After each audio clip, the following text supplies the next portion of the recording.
Isang menor de edad na anak ng mag-asawang negosyante sa Dumaguete City ang pumila para makausap si dating Pangulong Rodrigo Duterte pagkatapos ng Cebu People's Indignation Rally noong nakaraang Sabado.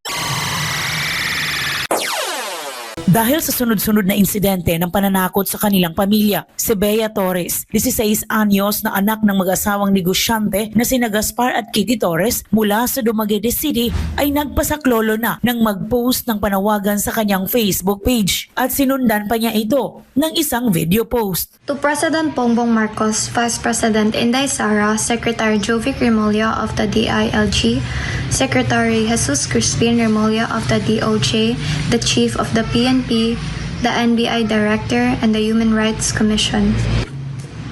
I humbly plead for my family's safety, especially for my parents who have been receiving multiple death threats from anonymous individuals.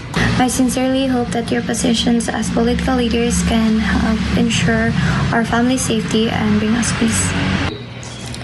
I kindly ask that our security not be taken away as we still face possible attacks.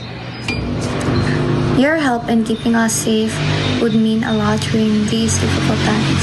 Si Bea Torres kasama ang kanyang mga magulang na sina Gaspar at Kitty Torres ay personal na nagtungo sa ginanap na Cebu People's Indignation Rally kamakailan lang, kung saan si Bea ay personal na nagpasaklolo at mangyak-iyak na nagsumbong kay dating Pangulong Rodrigo Duterte dahil sa harassment na nararanasan ng kanyang pamilya. Matatanda ang Disyembre 2 noong nagdaang taon, nag-file si Kitty Torres, ang ina ni Bea, ng reklamong korupsyon sa Ombudsman Visayas laban kay Governor Chaco Sagarbarria dahil sa panghihingi umano ng tig 500,000 piso kada quarry operator na kliyente nila kapalit ng permit to operate. Si Governor Chaco ay kinasuhan ng paglabag sa Republic Act No. 11032, an act promoting ease of doing business and efficient delivery of government services, amending for the purpose RA 9485. Ganon din ang paglabag sa Republic Act 3019, Anti-Graft and Corrupt Practices Act at bribery under the revised penal code.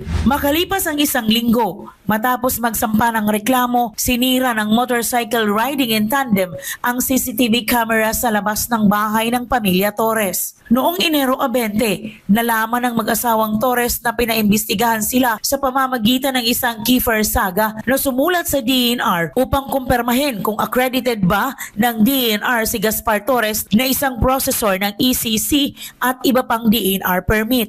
Sa dokumentong hawak ni Kitty Torres, napatunayan na nasa listahan ng Environmental Impact Assessments Practitioners Application ng EMB7 si Gaspar Torres. Disyembre 23, nag-file ng urgent motion si Kitty Torres para sa Order of Preventive Suspension laban kay Negros Oriental Governor Sagarbarria at iba pa. Nitong Enero 27, nagpatuloy ang harassment ng mag-iwan ang salarin ng placard na may mensaheng "Hakog kaayo ka sa imong negosyo nga quarry, Kitty Torres." Nakasulat ito gamit ang pulang pintura na nilagay sa likurang bahagi ng kanilang restaurant sa kalagitnaan ng gabi.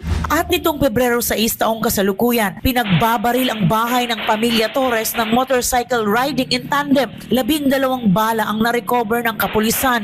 Wala namang natamaan sa kanyang pamilya. Ito ang pangalawang strafing incident. Una nang na-strafing ang kanilang bahay noong Abril 23 nitong nakaraang taon.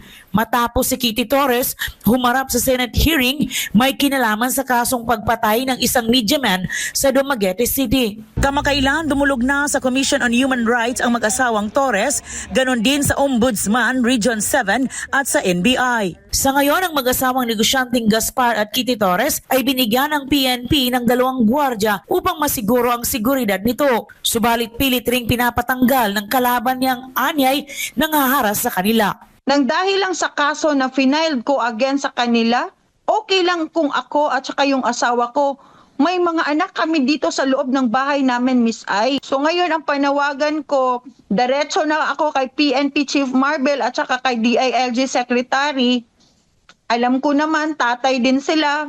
Sabi nga ng anak ko, Mama, I write sa sinulat ko yung letter doon kasi desperate na daw siya, nanawagan daw siya na sinasabi niya, PNP Chief, tatay ka naman, please po, tulungan mo kami kahit hindi mo naman ako anak. Bagamat puno ng pag-aalala sa kanyang pamilya, naniniwala ang mag-asawang Torres na makakamit rin ito ang hustisyang nararapat para sa kanila. Ang tanggapan ng SMNI News Visayas ay bukas